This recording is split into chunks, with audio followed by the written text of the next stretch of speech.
Welcome to a video all about formative assessments, and this is about the formative assessment resource, PearDeck. If you missed some of my other videos, including the overview of formative assessments, those videos will be linked down below if you want to binge watch some formative assessment videos, and I'll include some of the other videos that I've done all about strategies for teaching students with disabilities. Okay, so as I said, this is a video all about PearDeck. It's a resource for formatively assessing your students. So this is specifically a strategy for teaching students with disabilities. And I will say I love PearDeck. I've been using it since before we went to remote learning, and I think it can really work in your classrooms, even if you're in person. So let's jump in to how PearDeck works and all of the fun stuff. But before we get into that, just a reminder, the difference between formative and summative assessments is on the screen. If you would like a more in-depth video about formative assessments, I will link that video down below. As I said, I did an overview a couple of weeks ago. And just a reminder, again, who can benefit from formative assessments? Us educators really benefit from formative assessments because it helps us do our job better. It helps us educate. So some formative assessment resources. Last week, I think I did Google Forms. This week is PearDeck. In this video, we are going to do a PearDeck overview. Then we are going to create, just briefly, a PearDeck slideshow. Then we are going to go over asynchronous and synchronous learning using PearDeck. So let's jump into how to use PearDeck. Okay, so I have created a slideshow. Obviously, you just watched it. I am also in my DOE email account. You do not need a DOE email account in order to access PearDeck. You can go to the PearDeck add-on and add it onto any Google account that you have. I have a premium account with my school, so check with your school to see if you have a premium account. That way you can get some extra features. So to install PearDeck, I'm not going to go in depth because there are other videos on YouTube that do that, but you can just Google PearDeck and click on the first link and it'll take you to where you can create an account, and it's pretty intuitive. So let's jump into actually making a slideshow. I have a Google slideshow already made. It's in Google Slides. As you can see, it's not a photo or anything. I can edit this in my slides, but if it were a photo, it wouldn't matter because all I'm doing is inserting all of my formative assessments using PearDeck. So I have this little handy dandy PearDeck icon and the box for PearDeck will pop up. But if it doesn't show up there, which sometimes mine doesn't, you can go on to add-ons, PearDeck for Google Slides, add-on, open PearDeck add-on. So once you open up PearDeck, this box will come up. You have the Start Lesson button up here. You have the template library, Ask Students a Question, Add Audio, and some more additional features. If you start the lesson, your students can join on the PearDeck, and we'll get into that a little later. This template library is full, and I mean full, of templates that you can use with different slides. Then here's the section that I use the most. I'm going to insert some questions and show you what they look like.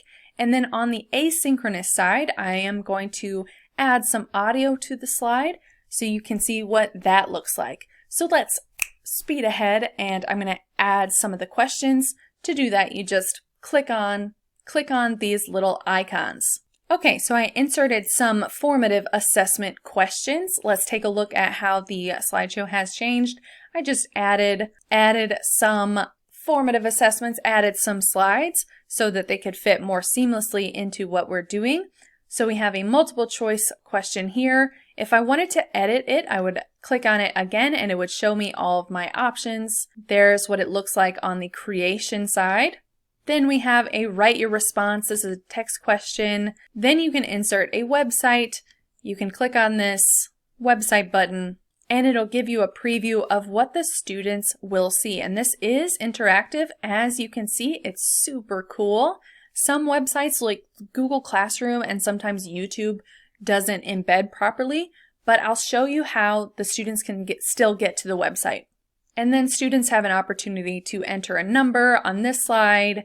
And then a premium feature is a draw anywhere slide. I use this a lot when I want my students to do a data table. A premium feature also is a drag and drop feature. You drag this little blue dot around, so this is what it looks like on the creation slide, and that is the end.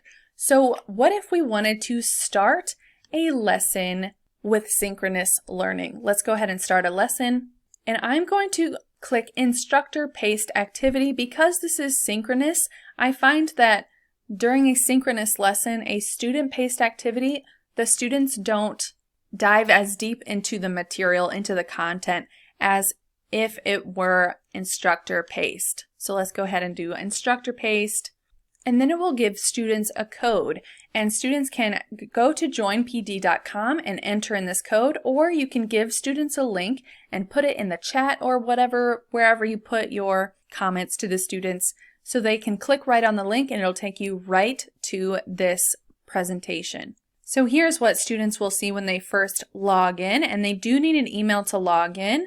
They're going to be asked, how are we feeling? And then this is what they see. Now, the student cannot change anything about the slideshow. They can enlarge the slide by clicking on it, but that's all they can do. And then on the teacher side, it will show I have one student connected, and let's start the class.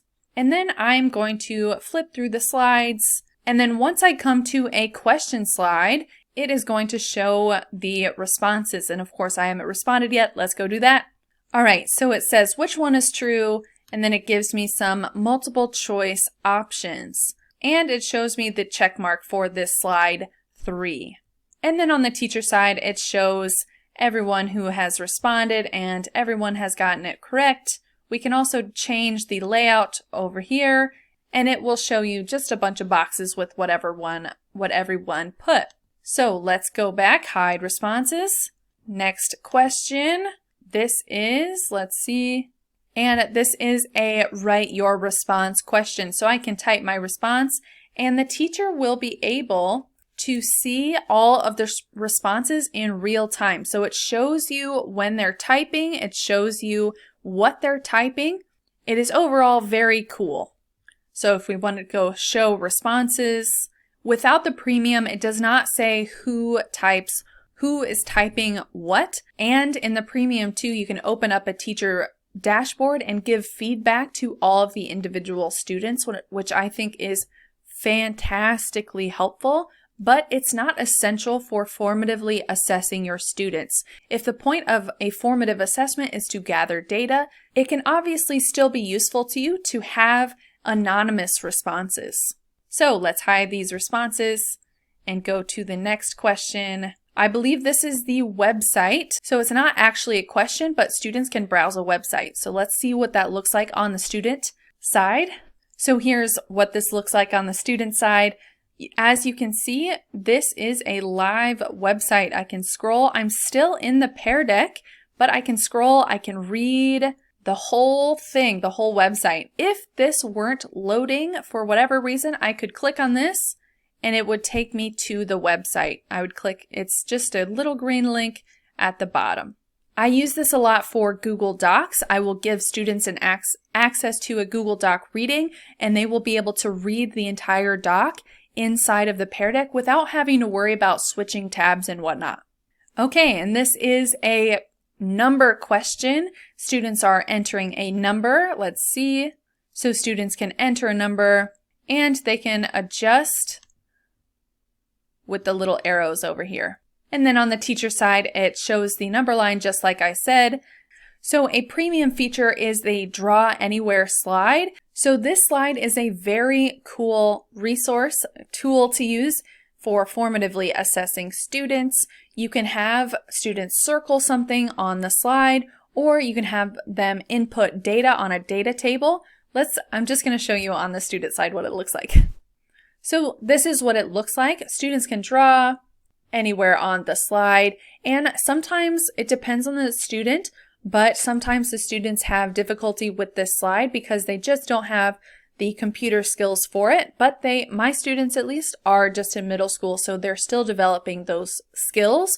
So just keep that in mind. They can also insert text, and they can move the text box around, and they can also clear their response with this little trash can over here, change the color, all of the good stuff.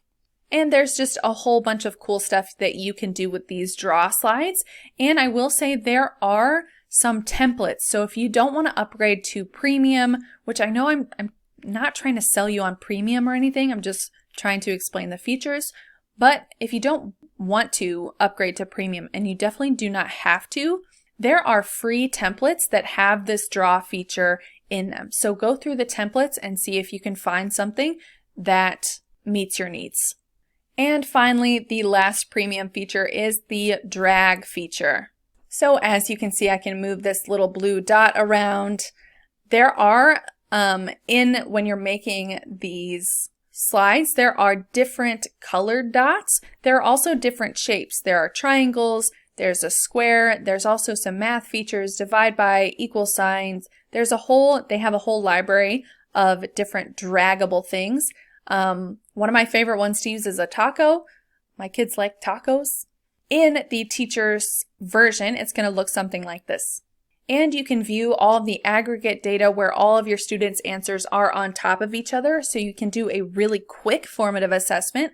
And I'm realizing that I didn't show you the draw feature on the teacher slide. If you need to go back, you can always go back. But just keep in mind that if you go back on your slides in a teacher-led lesson, in an instructor-paced lesson, it's going to go back on the students' slides as well.